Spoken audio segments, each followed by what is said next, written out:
성령의 사람 되기 시리즈 제가 오늘 5번째 말씀을 전하는데,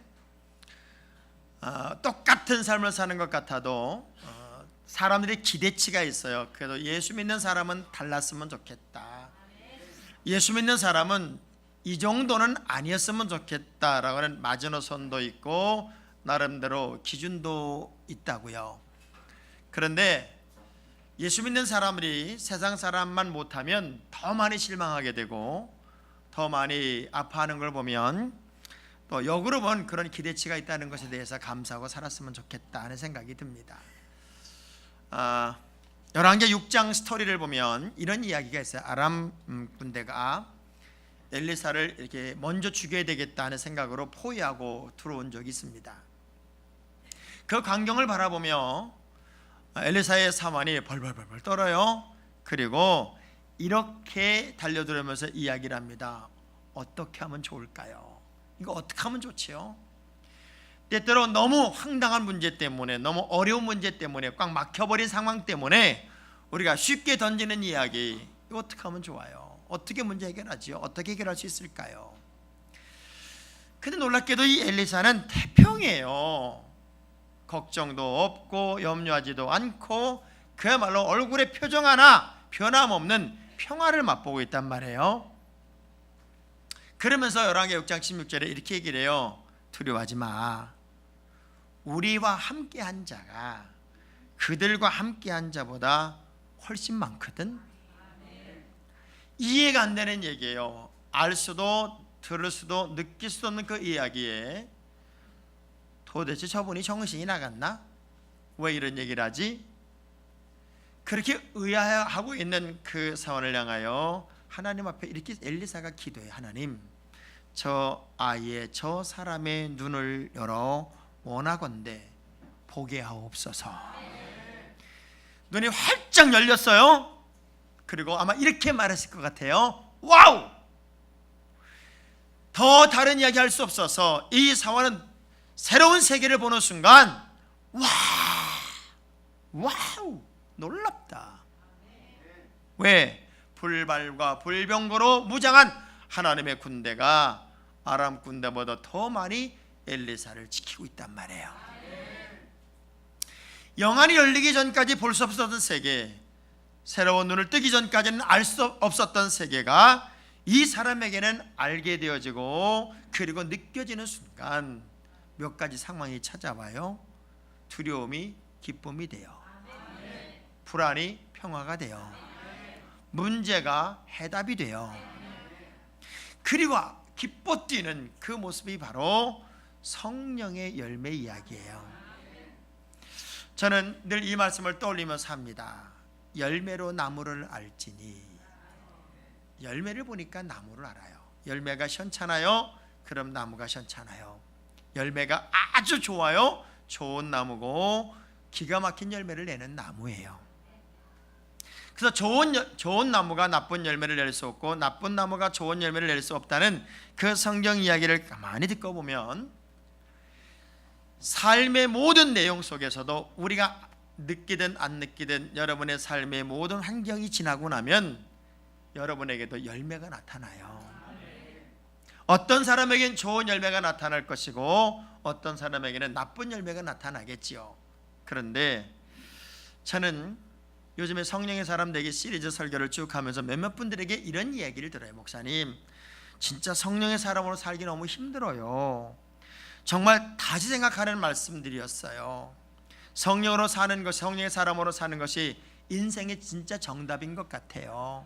나도 성령의 사람으로 살기 위해 도전해야 되겠어요. 그러니 목사님, 성령의 사람 시리즈 설교를 계속 10번 이상 해주세요. 제가 그런 제안을 많이 받았기 때문에 계속 하는 거예요. 지금 원래는 4번으로 끝날래다가 10번까지 하려고 그래요. 얼마 전에 제가 한 영상을 봤어요. 유리공예가예요. 이분이 긴 막대기로 유리 물이죠. 쉽게 말하면 녹아진 빨간 물을 대롱에게 딱 붙여요.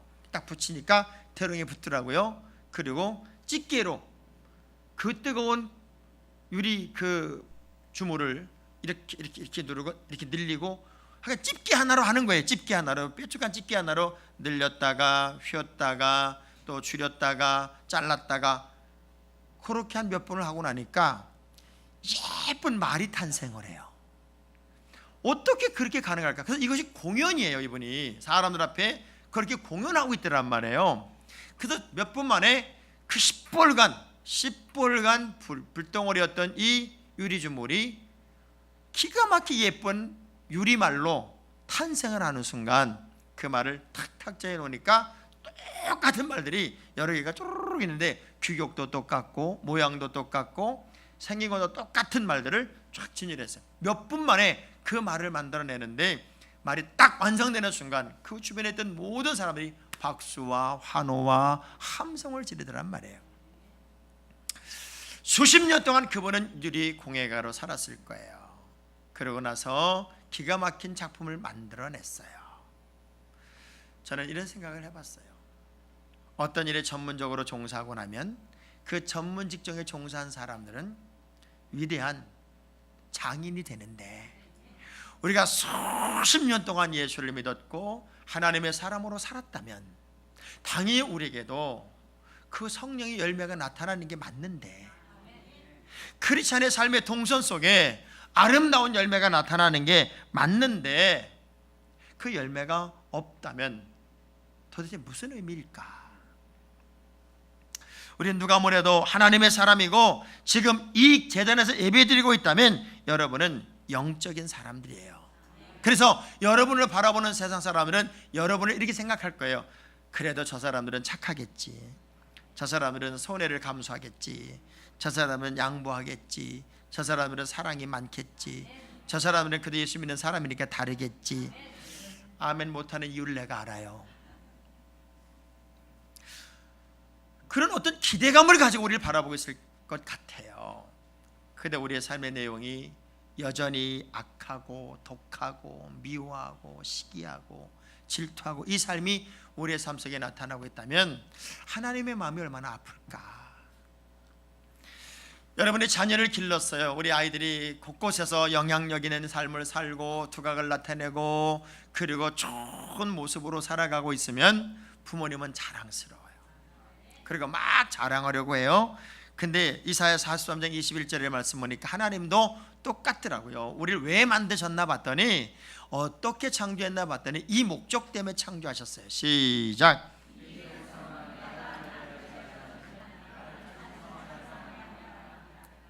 하나님을 찬송하게 하려고. 그러니까 여러분의 삶의 모든 동선 속에서 아름다운 삶이 나타나면 우리 하나님이 너무 행복할 것 같아요. 너무 좋을 것 같아요. 좋은 열매를 내고 그리고 곳곳에서 하나님의 사람답게 살아가는 모습 보면 우리 하나님이 얼마나 좋으실까를 한번 느껴보자는 거예요. 그런데 우리 하나님이 여러분의 모습을 보고 힘들고 아프고 답답하고 그러면 얼마나 고통스러울까? 저는 그런 의미에서 우리는 다 성령의 사람이고 당연히 영적인 열매를 내야 되는 사람이고, 그래서 성령의 열매는 무슨 흉내도 아니고 우리의 노력도 아니고 내가 성령의 사람이 되었다면 당연히 나타나는 열매니까 우리가 그 열매를 통해 과연 내가 성령의 사람으로 살고 있는지, 아니면 아직도 짝퉁인지, 아직도 흉내만 내고 있는지, 아직도 무늬만 크리스찬인지, 이런 걸 한번 오늘 스스로가 점검하고 여러분 스스로 느끼는 그런 시간이었으면 좋겠어요. 성령의 9가지 열매는 인위적으로 되는 것이 아니라 자연스럽게 나타나는 거예요. 그래서 당연히 성령의 사람에게 나타나는 것, 이 열매를 금지할 법이 없대요. 예수를 믿고 하나님의 사람으로 영적으로 충만하다면 이 9가지 성령의 열매가 당연히 나타나고 그 열매를 금지할 법이 없다, 막을 법이 없다. 당연히 그 열매가 나타나야 된다는 거예요. 저는 이제 3주 동안에 9가지 열매를 세 파트로 나눠서 말씀을 나누려고 해요. 그래서 오늘은 첫 번째 3가지 열매, 사랑, 희락, 화평에 관한 말씀을 나누려고 하는데, 강조할 때 아주 중요한 것을 맨 앞자리에 놓잖아요. 그래서 여러분 먼저 성령의 사람으로 산다면 여러분에게 우선적으로 나타날 열매가 뭐냐면 사랑의 열매가 있어야 돼요. 따라합시다. 교만한 사람은 결코 다른 사람을 용서하지 않는다. 이 교만한 사람은요, 다른 사람을 절대로 용서하지 않는데요. 왜? 내가 잘났고 내가 훌륭하고 내가 맞기 때문에 절대 교만한 사람을 용서할 줄 모르고 사랑할 줄 모른다는 거죠. 그런데 성령의 은사가 충만해서 성령의 열매를 내는 사람은 가장 먼저 나타나는 현상이 뭐냐면 사랑덩어리가 돼요. 사랑덩어리. 사랑의 사람이 된다는 거예요. 그렇게 도끼를 품었던 바울이 사랑의 사람으로 바뀌는 걸 보면 성령의 열매의 우선 첫 번째가 바로 사랑이 되어야 된다는 거죠. 그 사랑의 열매 이야기는 고린도 교회 이야기를 보면 확실하게 이해가 돼요. 고린도 교회는 성령의 은사도 맛보고, 그리고 방언도 하고 예언도 하고 통역도 하고 주님 오심을 대망하기도 하고 말씀을 제대로 읽기도 하고 보기도 했어요. 많은 능력 있는 교회예요. 그런데 고린도 교회에 나타나는 한 가지 문제가 뭐냐면 사랑의 열매를 도무지 볼 수가 없다는 거예요.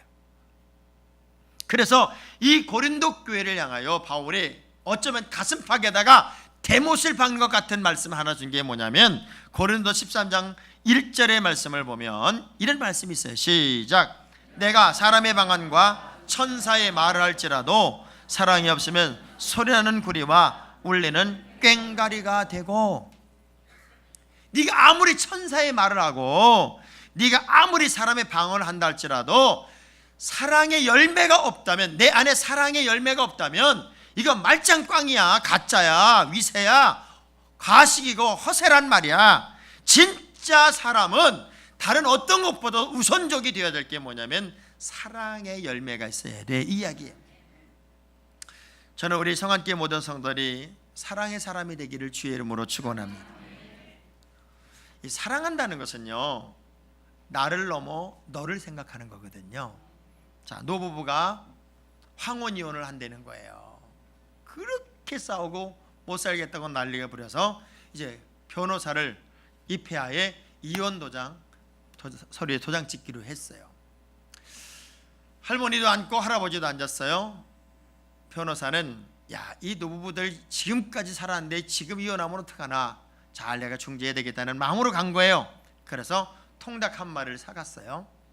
그래서 일단 이거 먼저 드십시다, 그리고 얘기합시다. 그랬더니 할아버지가 얼른 닭날개 하나를 쫙 찢어가지고 할머니한테 주는 거예요. 헤어질 땐 헤어지더라도 먹고 헤어지자, 이거 먼저 당신 먹어라. 그랬더니 닭날개를 탁 뿌리치더니 내가 이래서 이혼하려는 거야. 내가 이래서. 당신은 매사 이런 식이야. 내가 제일 싫어하는 게 닭날개야.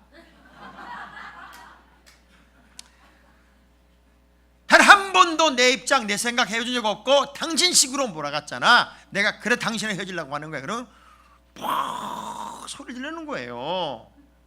그러니까 신랑이, 할아버지가 그러는 거예요. 그랬냐고.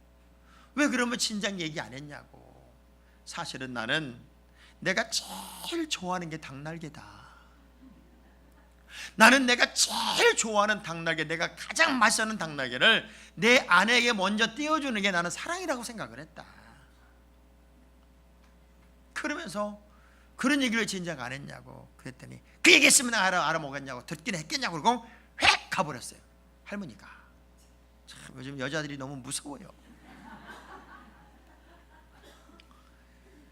그래서 할아버지가 몇 번이고 전화하는 거예요. 그런 줄 알았으면 내가 이제는 당신 입장에 생각하겠다 하고 전화를 몇 번 했는데 안 받아요, 이 할머니가.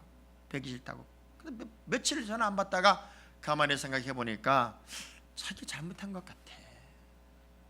신랑은 그래도 나를 사랑하는 마음에서 자기가 먹고 싶은 것을 포기하고 나에게 가장 자기 입장에서 맛있는 걸 준 건데 내가 너무 무심했나, 미안하다 그만하려고 신랑한테 전화를 걸어도 또 전화를 신랑이 안 받아요.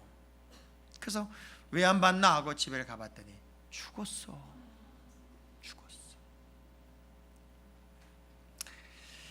여러분, 남자는 사랑하는 마음만 가슴에 담고 있으면 그만이라고 생각한대요. 그래서 부인들한테 내가 저 여자 사랑해, 근데 표현을 안 한대요. 그리고 사랑하는 마음을 내가 담고 있으면 그게 사랑인 줄 알고 있다는 거예요. 근데 여자는 가슴속에 담아둔 사랑을 기꺼이 꺼내어 보여주기를 원한다는 거예요. 그래서 남자와 여자가 너무 다르대. 제가 오늘 남자들에게 부탁합니다. 기어이 꺼내서 보여주시기 바랍니다. 옆 사람 악수하면서 기어이 꺼내서 보여줍시다. 또 여자들 한번 따라서 기어이 꺼내지 못해도 사랑하는 것으로 이해해 줍시다. 이 사랑이라고 하는 것은요, 열매예요. 우리가 삶의 모든 동선 속에서 나타나는 가장 아름다운 게 사랑의 열매를 내고 있느냐 하는 거예요. 그래서 고린도 12장 31절에 너희는 더욱 큰 은사를 사모하라. 내가 또한 가장 좋은 길을 너희에게 보이라. 그러고 나서 이 사랑장을 이야기했단 말이죠. 그 최고의 은사가 바로 사랑이라는 거예요. 성령의 사람은 자신이 그렇게 노력하지 않아도 삶에서 자연적으로 나타나는 것이 사랑의 열매가 맺히더라는 거예요. 저는 여러분에게 오늘 결단했으면 좋겠어요. 신랑 앞에서 또는 각시 앞에서 당신은 정말 성령의 사람 같아. 당신은 정말 성령 받은 것 같아. 왜? 어쩜 이렇게 사랑이 많아졌어? 들어봐야 아멘을 할 텐데. 자, 요셉을 봐봐요. 요셉은 형제들에게 버림받았어요. 타국에서 그야말로 고생 말할 수 없는 고생을 겪으며 그럼에도 불구하고 입지전적인 인물이 됐어요. 어느 날 형제들을 우연한 기회에 만나게 돼요. 요셉은 성공한 사람이고 그의 형제들은 이제 기근을 피해서 먹을 것을 구하기에 찾아온 거예요. 잘 만났다. 내가 당신들 때문에 얼마나 억울한 삶을 살았는데 드디어 내게 기회가 왔다. 그리고 원수를 갚을 수도 있었어요. 근데 요셉은 성령의 사람이에요. 뭐라고 이야기하냐면 창세기 50장 20절의 말씀 보세요. 시작. 당신들은 나를 헤아려 하였으나 하나님은 그것을 선으로 바꾸사 오늘과 같이 많은 백성의 생명을 구원하게 하려. 내가 많이 어려움을 겪은 것이 지금 돌이켜보면 형들이 나를 버린 것도, 나를 팔아먹은 것도, 나를 죽으라고 한 것도 가만히 돌이켜보면 이게 다 하나님의 계획이었던 것 같아요. 우리 가족 책임지라고, 우리 가족 살리라고, 나 이렇게 훌륭하게 만드시려고 하나님 하신 것 같아요. 그래 내가 우리 온 가족 책임질 거예요. 뭔가 다르잖아요. 다윗과 요나단은 여인의 사랑보다도 더 승한 사랑을 했다고 그래요. 그만큼 뜨거운 사랑을 했어요. 어느 날 요나단이 죽고 요나단에게 남겨진 한 아들이 있었어요. 양다리를 다 저는 무비보셋이라는 아들이 있었다고요. 내가 사랑했던 사람, 또 사랑을 받았던 사람, 내가 왕이 되었어도 내가 저 아이를 책임져야지. 그리고 죽을 때까지 요나단의 아들 무비보셋을 책임을 져요. 그래서 사무엘하 9장 13절의 말씀을 보면 시작. 무비보셋이 항상 왕의 상에서 먹음으로 예루살렘의 산이라 그는 두 발을 다 절었던 장애인 아들을 자기 아들과 똑같은 입장 위치로 끝까지 책임을 졌단 말이에요. 여러분, 믿음의 사람은 내 마음속에 막 사랑이 불르듯 일어나야 돼요. 사랑으로 안아주고, 사랑으로 덮어주고, 사랑으로 사람을 세워주고, 사랑으로 남을 높여줘야 돼요. 어제 제가 되게 재미있는 이야기를 들었어요. 우리에게 오성배 집사님이 계시죠? 오성배 집사님의 동생이 이제 목사님, 고향의 성은숲속교회라고 그 목사님이세요. 이분이 그 하루는 전철을 타고 집에 가는데 그런 성령의 음성이 들려드려요. 야, 너 전도해라. 전철 타고 가면서 그냥 무료하게 갈래? 전도해라. 그래서 마음으로 다짐을 했대요. 하나님, 내가 가장 내 앞에 와서 5분 동안 나랑 가장 가까이 있는 사람에게 이 전철을 타고 난 다음에 전도를 하겠습니다. 그러니 전도할 상대를 붙여주세요. 그리고 자리에 딱 앉았는데 다음 칸에 사람이 딱 올라왔는데 자기 옆에 앉는데 보니까 스님이 앉는 거야. 스님이. 큰일 났잖아요. 지금 하나님 앞에 기도는 했는데 전도를 해야 되는데 스님이 앉았으니 이거 어떻게 하냐고요. 그 마음에 막 갈등이 오더래요. 그래서 이제 그래도 하나님의 약속이니까 안 할 수 없어서 이렇게 얘기했대요. 스님은 어느 절에 계세요? 그랬더니 전라도 어느 절에 있다 그러더래요. 그래서 자기가 이제 주지 밑에라고 그러더래요. 저는 고향에 있는 성원숲석교회 목사인데, 스님, 나는 스님과 옆에 앉았으니까 불교의 진리를 좀 알고 싶습니다. 불교의 진리를 좀 요약한다면 어떻게 설명할 수 있겠습니까? 그랬더니 그 스님이 그러더니 불교의 진리는 너무 방대하고 오묘하고 신묘막측하기 때문에 내가 짧게 단순하게 설명하기 참 어렵다. 그러면 그 중에 한 가지만 내가 설명한다면 인과응보 법칙이 있다. 그러면서 인과응보 얘기를 해드리는 거예요. 이제 심은 대로 거둔다는 얘기. 그래서 그거는 모두가 아는 얘기인데 그럼 모르는 사람이 어디 있겠냐. 근데 스님, 제가 불교의 진리를 이렇게 깊이 들었으니까 기독교 진리를 얘기해도 되겠습니까? 그랬더니 하라고 그러더니 자기 얘기했으니까. 우리 기독교 진리는 참 간단합니다. 복잡한 게 하나도 없고 아주 단순합니다. 우리 인간은 다 죄를 지었는데 예수 그리스도가 이 땅에 오셔서, 하나님을 예수 그리스도 이 땅에 오셔서 그분이 나를 위해 죽으시고 내가 그분을 믿음으로 말미암아 죄에서 노임받아 영생을 얻고 천국을 가는 게 기독교의 진리거든요. 근데 스님도 한번 잘 연구해 보셔서 예수를 믿으셔서 천국 가는 게 좋겠네요. 그래도 옆에 사람들이 막 깔깔거리고 웃더래요. 그러면서 제가 들은 얘기 중에 분위기가 서로 좋으니까 스님도 고기를 드세요 그랬더니 막 웃고 있더래요. 그래서 원래 스님들이 고기를 드시면은 고깃집에 고기 안 남는다고 그러는데, 혹시 스님, 우리 동네는 개고기가 유명합니다. 그러니 개고기 드실 생각이 있으면 이를 오시죠. 그리고 전화번호를 준 거예요. 목사님 전화번호를 준 거야. 이거 실화야, 실화 지금요. 근데 2년이 지난 다음에 그 스님한테 전화가 온 거예요. 2년이 지난 다음에 전화가 와서 이렇게 얘기를 하는 거예요. 목사님, 저는 목사님의 얘기를 듣고 이제 절에 가서 이제 연보를 하기에 다 목탁을 잡으면 참념이 떠올라서 도무지 그 참념 때문에 이 연불이 안 돼서 도대체 어느 종교가 정말 참 종교인가를, 비교 종교학을 제가 모든 책을 사다가 2년 동안 연구를 했습니다. 그러면서 내린 결론이 기독교만이 진리라는 걸 내가 알았습니다. 그래서 제가 이제 승복을 벗기로 했습니다. 그리고 예수를 믿고, 그래서 목사님 만나고 싶네요. 그래서 목사님이 다른 목사님 다 모르고 같이 만난 거예요.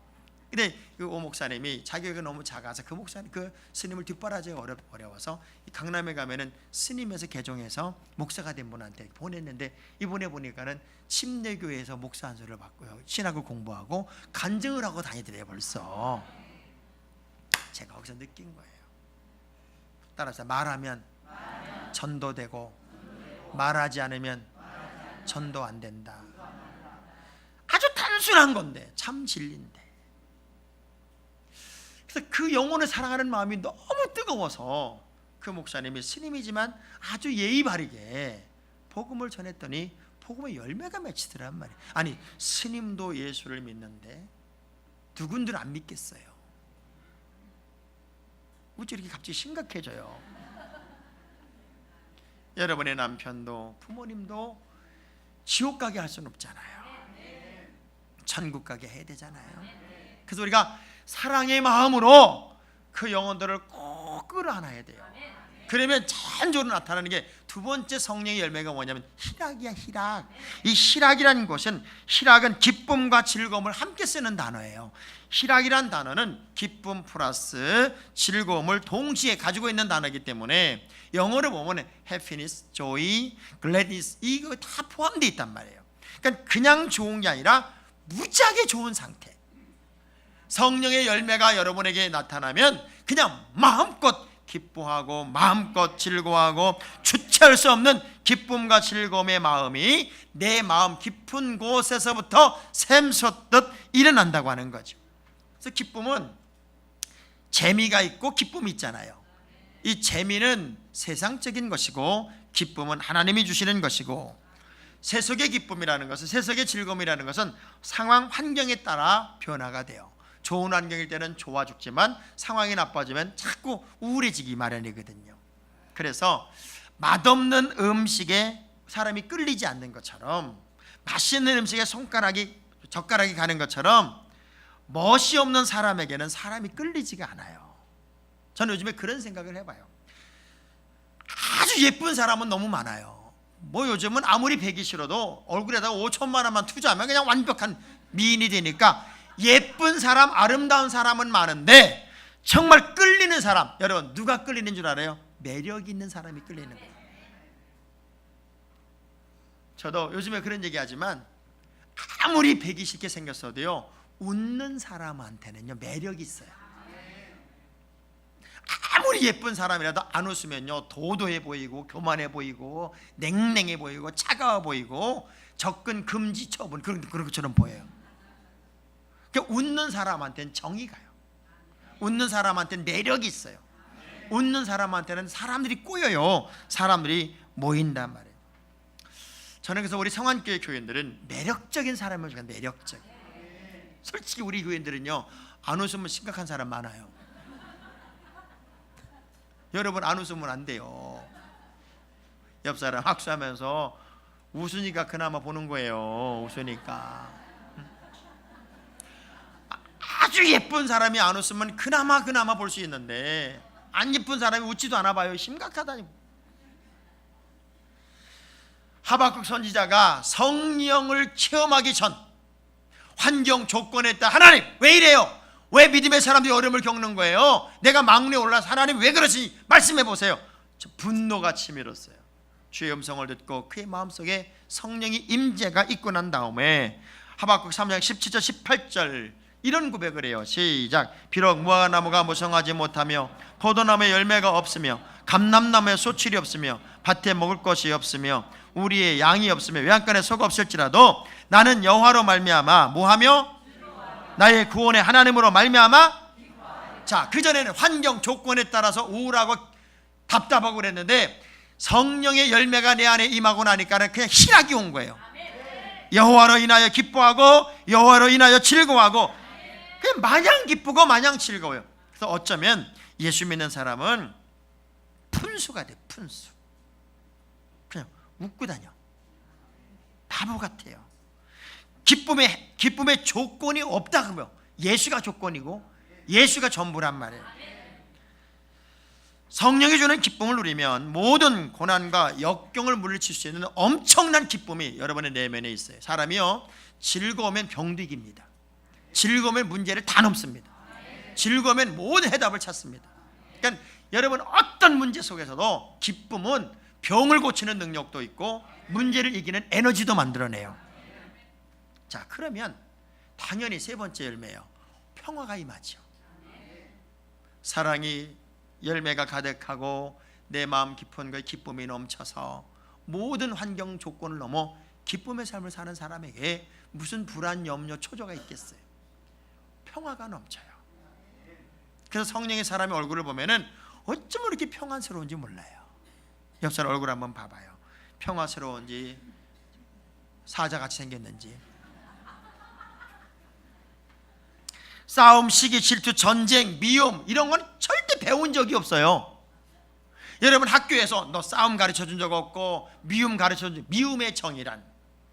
그래서 너희는 기본적으로 인생의 30%는 미움의 감정을 가지고 살아야 된다. 시기의 감정을 이런 걸 절대 배운 적이 없어요.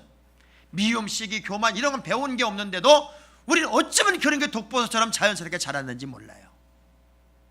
우리 늘 뭘 배웠어? 사랑을 배웠고 평화를 배웠고 그리고 섬김을 배웠고 놀라운 건 이런 것들은 자연적으로 안 돼요. 노력을 해야 되는 거예요. 노력을.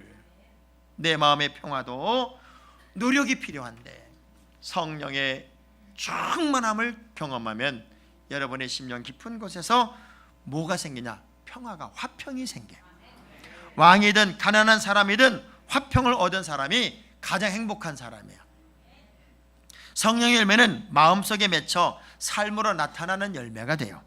따라 성령의 사람들에게는 마음의 모든 불안, 염려, 근심, 두려움이 떠나가게 되거든요. 그래서 이런 것들로부터 자유함을 얻게 돼요. 자, 그러면 여러분이 성령의 사람이 된다는 것은 자극적인 어떤 능력을 체험했다는 거예요. 평범해가지고는 안 된다 그 얘기예요. 자, 내일부터 여러분 6일간 우리가 부흥회를 해요. 정말 중요한 부흥회죠. 성전 건축 기공 이제 식과 함께 열리는 이 부흥회니까 여러분의 가정의 문제도 다 해결받아야 되고 재단의 역사도 만들어야 되는 부흥회니까 여러분 내일은 무조건 내일부터 6일 동안은 나와야 돼요. 안 나오면 안 돼요. 그죠? 자, 그러면 알람을 해놓을 거예요. 집에서 알람을 해놓을 텐데 알람을 클래식 음악으로 아주 은은한 음악으로 알람을 해놓고 4시 반에 딱 알람이 울리면 깰까요? 안 깰까요? 절대 못 깨죠. 못 깹니다. 그러면 이 알람은 어때야 돼? 무조건 자극적이어야 돼. 자극적. 그래서 남자들은 오늘 집에 가서 전부 다 애들한테 다운을 받아달라고 그래가지고 군대 기상나팔로 바꿔놓으세요. 그냥 새벽에 군대 기상나팔이 빰빰 빰빰 나오면은 자다 말고 군인이 자기가 지금 군인인 줄 알고 벌떡 일어날 거야. 벌떡 일어날 거야. 그리고 여자들 알람은 애가 엄마 부르 엄마! 이 엄마 부르는 소리로다가 자극적이지 않으면 알람의 의미가 없다 그 얘기예요. 여러분 성령의 사람은 가장 강력한 알람을 들은 거예요. 지금까지 삶이 아니라 새 사람 새 삶으로 살라고 하는 강력한 음성을 들은 거란 말이에요. 그래서 내 안에 샘솟듯 솟아나는 새로운 평화가 여러분을 유지하게 하고 지키게 한단 말이에요. 그래서 구약성의 평화란 단어가 샬롬이죠. 샬롬. 많이 들어봤죠? 샬롬을 잘못 발음하면 살롬이 되고 우리가 평화를 얻으면 사는 인생이 되는 거예요. 이 똑같은 평화란 단어가 신약에서는 에이레네라고 써요. 에이레네. 이 에이레네라는 말은 조화, 균형, 완전한 복지와 행복, 바른 관계. 그래서 영어로 보면 하모니, 밸런스, 릴레이션십 이 세 가지가 포함된 단어예요. 그러니까 여러분이 평화를 얻었다, 화평을 얻었다는 것은 삶의 조화를 만들었다는 것이고 삶의 균형을 만들었다는 것이고 모든 관계에서 성공하고 있다는 거예요. 그러니까 내가 평화스럽다, 평화의 열매가 여러분의 삶 속에 나타나고 있다면 사람과의 관계도 성공하고 있는 것이고 삶의 밸런스도 잡은 것이고 그리고 모든 사람과 모든 환경과 조화할 수 있는 기가 막힌 능력을 얻은 것이 화평의 열매를 내는 사람의 특성이 된다는 거죠. 남북전쟁 당시에 그 1862년도 메릴랜드의 한 처소에 북군의 병사가 남군의 한 병사를 이제 조준 사격하기 위해 조준하고 있었습니다. 이제 이 방아쇠만 당기면 그 남군의 병사는 죽는 거예요. 딱 방아쇠를 당기려는 찰나 이 남군의 병사가 노래를 불러요. 선한 목자 되신 우리 주 항상 인도하시고. 이 찬송 소리에 이 북군의 병사는 방아쇠를 당길 수가 없었어요. 그리고 그렇게 전쟁이 끝났어요. 여행을 가기 한 기차 올라탔는데 한 사람이 저쪽 창가에서 노래를 불러요. 선한 목자 되신 우리 주 항상 인도하시고. 보니까 그때 들었던 찬양이랑 똑같아요. 깜짝 놀라 찾아갔어요. 나는 북군의 병사였습니다. 당신은 남군의 병사였죠. 어떻게 하셨습니까? 몇 월 며칠 어느 처소에 당신 근무하고 있었죠. 어떻게 하셨습니까? 사실은 내가 당신을 총으로 쏘기 위해 조준하고 있었습니다. 그때 당신이 이 찬양을 불렀어요. 그때와 지금과 똑같은 찬양을 부르시네요. 늘 찬양을 부르시나 봐요. 네, 그렇습니다. 저는 내 마음속에 하나님이 주신 평화를 늘 노래하고 살지요. 당신은 누군데요? 이분은 D.L. 무디 목사님과 함께 통역했던 이라센키라고 하는 유명한 찬양 사역자였어요.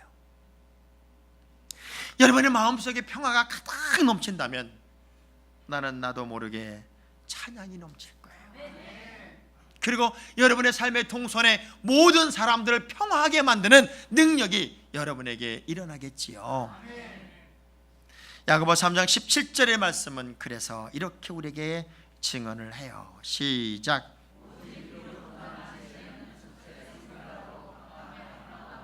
관용하고 양순하며 국률과 선한 열매가 가득하고 편견과 거짓이 없나니. 시편 37편 37절에도 보면 온전한 사람을 살피고 정직한 자를 볼지어다. 따라합시다. 모든 화평한 자의 미래는 평안이니라. 화평을 만드는 사람의 미래는 평화예요. 저는 여러분의 삶 속에서 이제는 사랑의 열매도 희락의 열매도 화평의 열매도 주렁주렁 열렸으면 좋겠어요. 그래서 누가 봐도 여러분은 저 사람은 성령의 사람, 저 사람은 성령의 사람, 이것이 여러분에게 고백되는 삶이었으면 좋겠어요. 인생은요 부족해요. 완벽한 사람은 없어요. 깨졌고 금이 가요. 그래서 때로는 그것 때문에 주눅들기도 하고 억울해하기도 한다고요. 이런 우화가 있어요. 한 사람이 두 항아리에 물짐을 지고 물을 날라요. 근데 한쪽 항아리에는 금이 갔어요. 그래서 항아리를 이렇게 지고 가면 한쪽 항아리에는 물이 줄줄줄 새서 정작 물을 쏟으려가면 절반밖에 안 남아요. 항아리가 주인한테 얘기했대요. 주인님, 나는 깨진 항아리입니다. 저를 계속 붙잡고 있는 동안에는 고생이 많습니다. 저를 버리세요. 그랬더니 주인이, 여러분 항아리가 말했다는 건 우하다 그 얘기요. 지금 그걸 또 어떤 사람은 속으로 무슨 항아리가 말해, 아니 이게 예다 그 얘기예요. 근데 주인이 그랬대요. 항아리야, 나는 너를 사랑할 수밖에 없는 이유가 있어. 물을 가득 담아오는 저 항아리도 내가 사랑하고 물을 흘리는 항아리인 너도 사랑할 수밖에 없는 이유는 네가 지나온 모든 길을 한번 바라보렴. 거기에는 많은 생물이 살아있단다. 너 때문에 많은 생물들이 식물들이 살아나고 있어. 너는 살리고 있잖니. 그래서 너는 내가 너를 사랑하는 이유야. 여러분, 인생은 깨질 수 있고 금갈 수 있고 아플 수 있고 찢어질 수 있어요. 그래도 그런 모든 삶 속에서 여러분 때문에 하나님은 더 많은 것을 열매를 볼 것이고, 깨진 삶이지만 내가 성령의 사람으로 돌아간다면 더 위대한 열매를 낼 수 있는 평화의 사람, 희락의 사람, 사랑의 사람이 될 것입니다.